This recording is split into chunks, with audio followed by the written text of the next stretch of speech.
wabarakatuh. Perkenalkan, nama saya Nur Fitriani Romadhoni Putri dari kelas 12 MIPA 5. Di sini saya akan menjelaskan mengenai fitnah.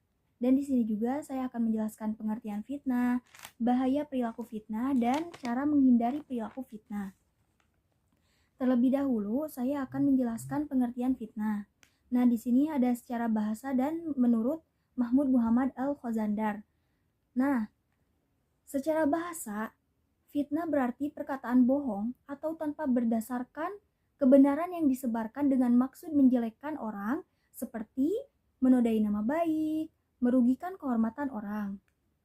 Nah, menurut Mahmud Muhammad Al-Khazandar, fitnah adalah sesuatu yang menimpa individu atau golongan berupa kebinasaan atau kemunduran tingkatan iman atau kekacauan di dalam barisan Islam.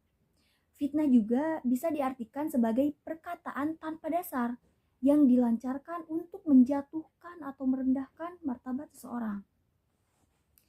Nah, kata fitnah dalam berbagai bentuknya digunakan untuk beberapa makna sebagaimana tercantum di dalam Al-Quran. Di antaranya yang pertama adalah fitnah berarti al-ikhtibar, adalah fitnah yang berupa ujian dan cobaan seperti pada ayat A'udzu billahi minasyaitonir rajim. Bismillahirrahmanirrahim. Wa'lamu annama amwalukum wa auladukum fitnatu wa annallaha 'indahu ajrun 'azim. Yang artinya, dan ketahuilah bahwa hartamu dan anak-anakmu itu hanyalah sebagai cobaan. Dan yang kedua yaitu fitnah berarti al-bala', yaitu fitnah berarti bencana atau siksaan dan penganiayaan yang sangat kejam dan melampaui batas-batas peri kemanusiaan. Seperti pada ayat A'udzu billahi minasyaitonir rajim. Bismillahirrahmanirrahim. Wattaqu fitnatul la tusibannal ladzina zalamu minkum khassatan wa'lamu annallaha syadidul iqab.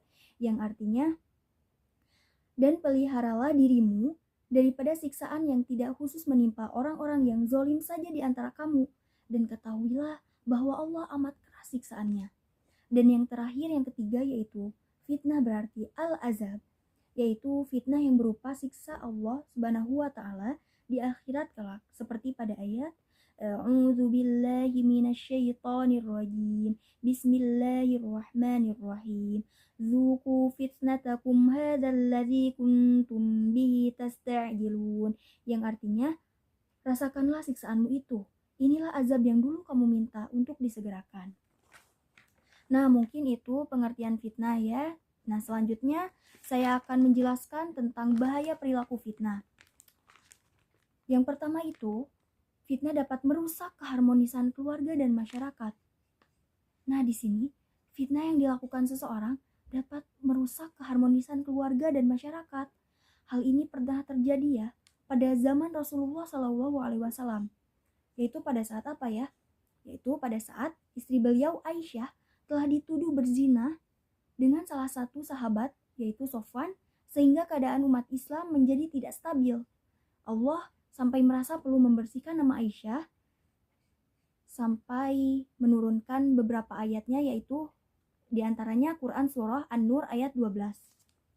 Nah, yang kedua, merusak karakter dan nama baik individu lain.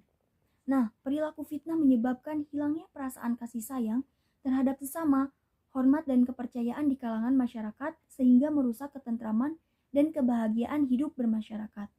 Yang ketiga, menyebar permusuhan dan perpecahan.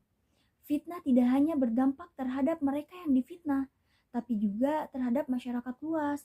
Dalam masyarakat, kita seringkali ada keributan dan kerusuhan yang disebabkan oleh fitnah dan adu domba yang dilakukan oleh seseorang yang tidak bertanggung jawab. Dan yang terakhir yaitu menyesatkan kebenaran informasi. Fitnah dalam beberapa hal dan keadaan tertentu dapat menyesatkan manusia. Al-Quran berulang-ulang kali menceritakan kisah orang-orang yang tersesat.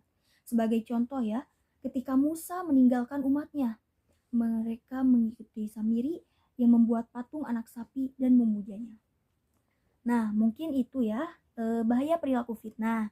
Dan terakhir di sini saya akan menjelaskan mengenai menghindari perilaku fitnah. Gimana sih cara menghindari perilaku fitnah? Yang pertama itu adalah 1. Meningkatkan keimanan. Yang kedua, menerima dan menyebar informasi secara proporsional. Yang ketiga, bersikap sabar dan mengharap rahmat Allah. Yang keempat, bersikap bijaksana. Dan yang terakhir, yaitu memohon agar terhindar yang membahayakan diri dan lingkungan dari ujian. Mungkin itu ya cara menghindari perilaku fitnah. Mungkin hanya itu saja yang bisa saya sampaikan. Kurang lebihnya mohon maaf. Wabillahi taufiq wal hidayah. Wassalamualaikum warahmatullahi wabarakatuh.